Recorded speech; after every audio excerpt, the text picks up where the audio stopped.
কিছুদিন আগেই শরৎচন্দ্র চট্টোপাধ্যায়ের একটা গল্প পড়ছিলাম। সেখানে তিনি বলছেন যে যারা ছিনিয়ে নিতে পারে তারা সেটাকে রক্ষা করতে পারে। আমরা স্বাধীনতা ছিনিয়ে নিয়েছি বটে, কিন্তু যদি বুকে হাত দিয়ে জিজ্ঞেস করি যে আমরা কি রক্ষা করতে পেরেছি এখন পর্যন্ত? পেরেছি? পারিনি রক্ষা। তাহলে আজকে স্বাধীনতার নামে কেন চারিদিকে হাহাকার?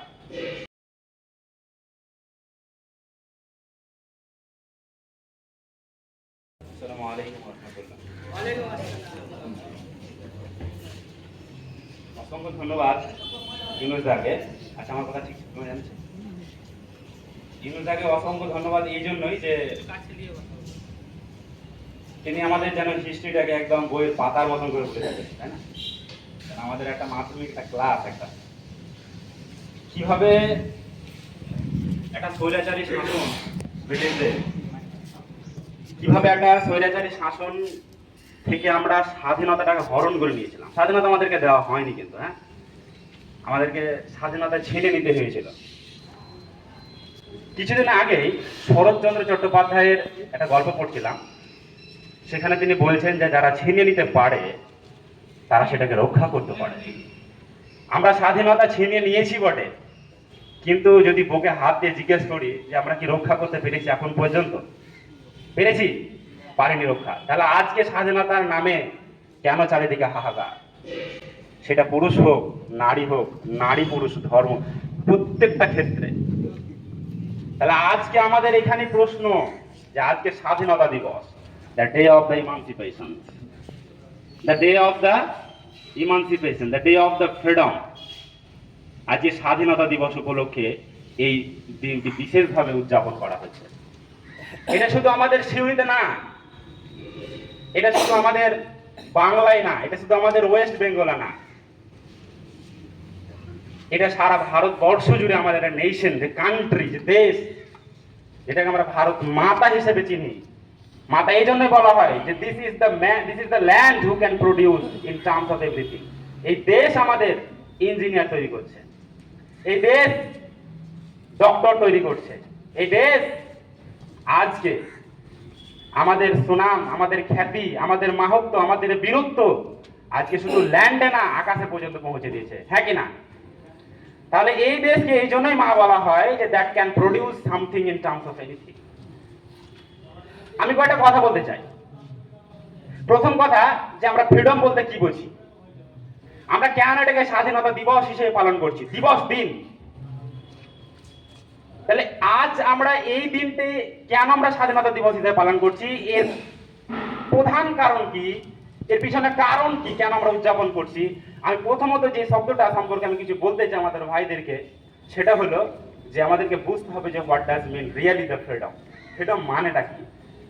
আমরা সবাই ফ্রিডম ফ্রিডম করি, সবাই স্বাধীনতা স্বাধীনতা বলি, কিন্তু স্বাধীনতার প্রকৃত তাৎপর্য, নিগুড় অর্থ যদি আমরা বুঝতাম, তাহলে সবাই আমরা ইউনিটির মধ্যে থাকতাম।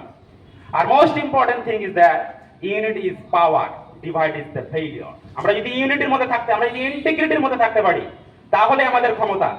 আর যদি আমরা ডিভাইডেড হয়ে যাই, যেমন ইউনুসা বললো যে divide and rule, Lord Curzon 1905 খ্রিস্টাব্দ থেকে না, 1899 থেকে যখন তিনি ক্ষমতাতে এসেছিলেন, ভাইসরয় হিসেবে যখন ক্ষমতায় হলে, ব্রিটিশদের একজন গোলাম হিসেবে যখন তিনি শাসন ক্ষমতায় যখন ক্ষমতাতে বসলেন, তখন থেকে শুরু করে 1912, 13, 14 এবং 1910 থেকে শুরু করে 1920 পর্যন্ত এই সময়গুলোতে শুধু divide and rule, divide and rule. মানে কি? ভাগ করে দাও, হিন্দু ও মুসলিম ও খ্রিস্টান ও ইহুদি ও নাসারা ও জৈন ও বুদ্ধ, ভাগ করে দাও। শাসন ক্ষেত্রে কি হবে? যে আমরা অনেকদিন আমাদের শাসন ব্যবস্থাটাকে পরিচালনা করতে পারবো। এটাই ডিভাইড অ্যান্ড রুল। আজ হয়েছে সেটাই, ডিভাইড করো আর রুল করো। তাহলে আমাদেরকে প্রথম বুঝতে হবে unity. Unity is power. Please keep memorise by your heart, it yourself. Unity is power, integrity is power, but divided is the failure. যেখানে ইউনিটি নাই সেখানে কিছু নাই, আর যেখানে ইউনিটি নেই তার মানে আমাদের ধরে নিতে হবে ক্যালকুলেশনের ক্ষেত্রে যে সেখানে ডিভাইডই আছে। তাহলে যেখানে ইউনিটি থাকবে তাহলে সেখানে আমাদের পাওয়ার থাকবে, আর যেখানে ইউনিটি নাই সেখানে তো ডিভাইড। প্রথম যে শব্দটা আমি বলতে চাই বিশেষভাবে, সেটা হলো ফ্রিডম। আমাদের ফ্রিডম সম্পর্কে ভালো ধারণা এবং একদম সম্যক অবগত থাকতে হবে। সেটা হলো freedom. Freedom is a power that can provide us to speak, to think, to do something so without any hesitation.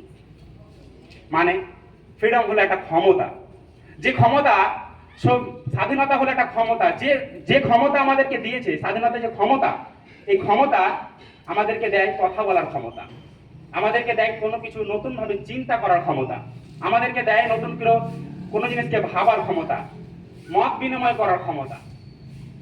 তাহলে ফ্রিডম মানে যদি হয় যে কোনো জিনিসকে স্বাধীনভাবে কোনো কিছু বলা, কোনো কিছু করা, আমরা তার কারো কিছু গোলাম করবো না, এই তো স্বাধীনতা।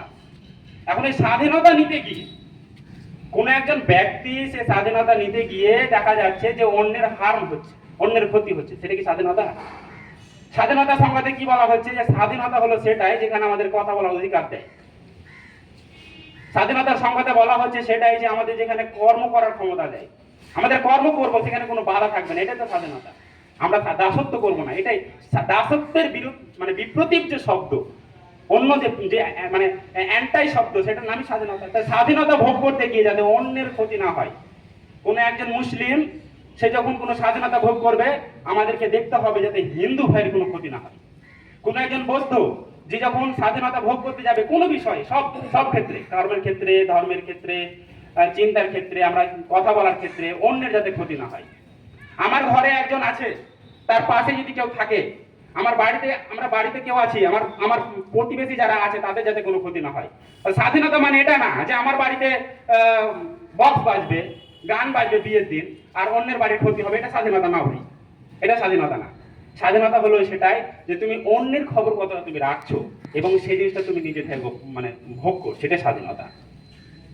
এই স্বাধীনতা প্রসঙ্গে যে মহান ব্যক্তির কথা আমি না বলে থাকতে পারছি না, সেটা হলো নেতাজি সুভাষচন্দ্র বোস।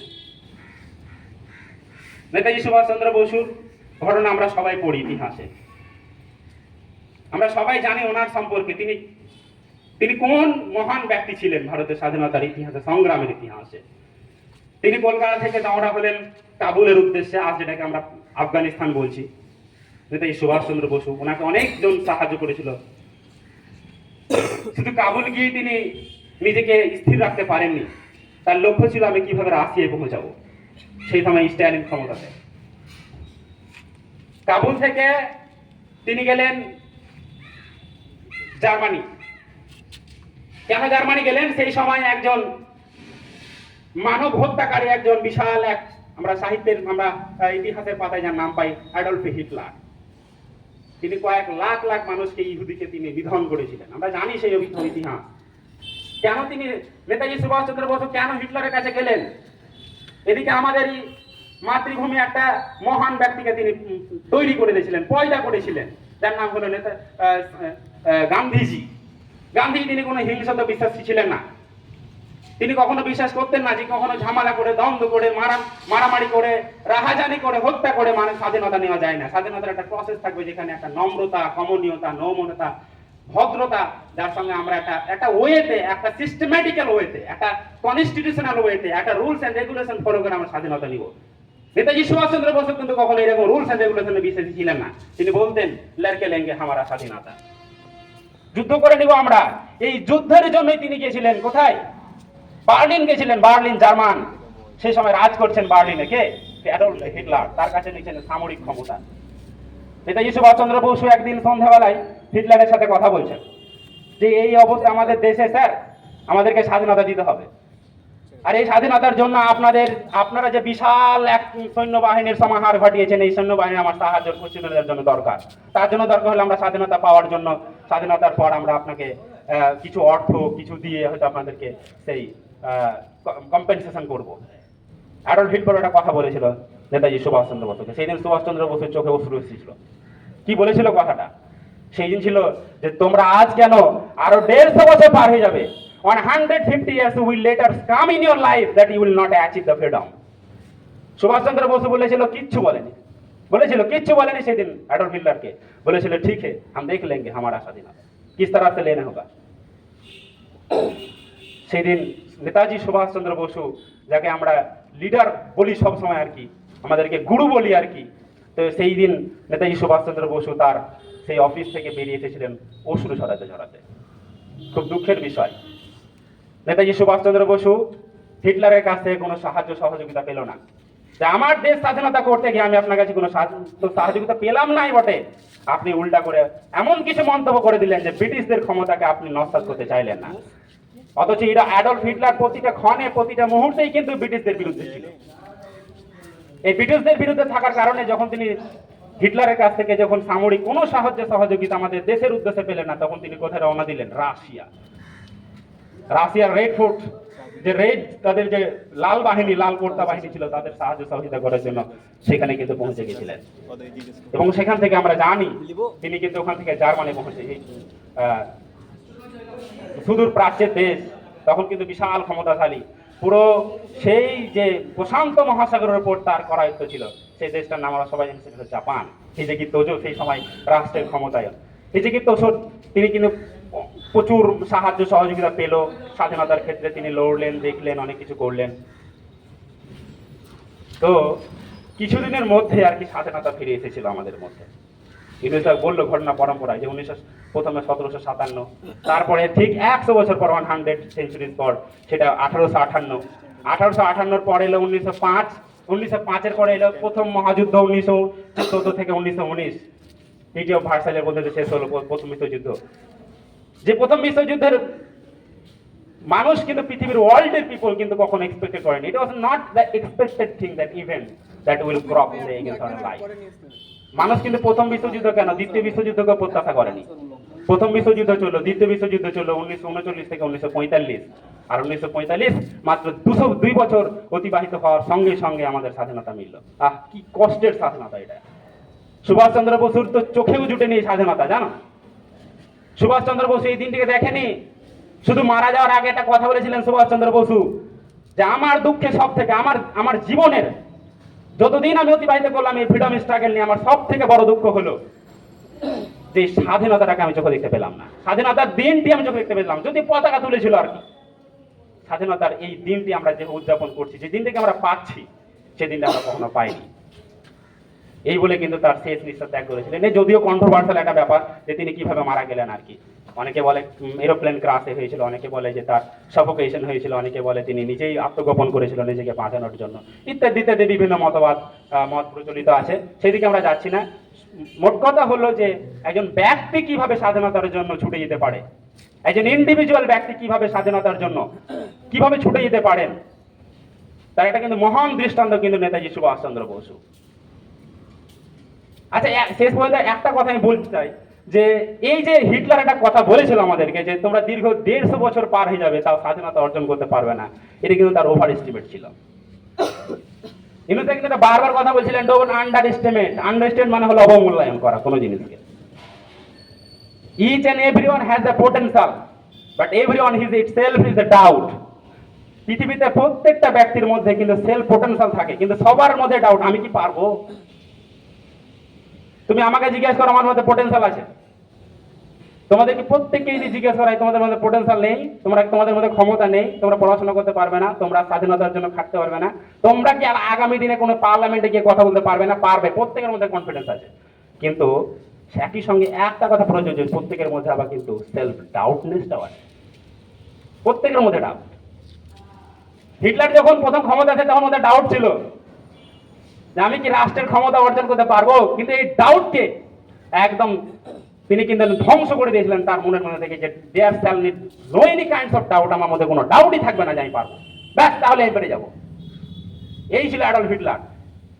তাহলে সেই স্পিরিটটাকে আমরা কিভাবে জাগিয়ে তুলতে পারবো, এর একদম চূড়ান্ত নমুনা, একটা অসাধারণ, একটা অনন্য নমুনা হলো আমাদের নেতাজি সুভাষচন্দ্র বোস। কিভাবে স্বাধীনতাটাকে এনে দিল, এই হিস্ট্রিটাই যদি আমরা পড়ি আমাদের হয়তো চোখ দিয়ে শুধু জল পড়বে। ব্যক্তিটি কিভাবে স্বাধীনতার জন্য শুধু দূর দূরান্ত থেকে এক জায়গা থেকে অন্য স্থানে কিভাবে ছুটে দৌড়ে গিয়েছিলেন।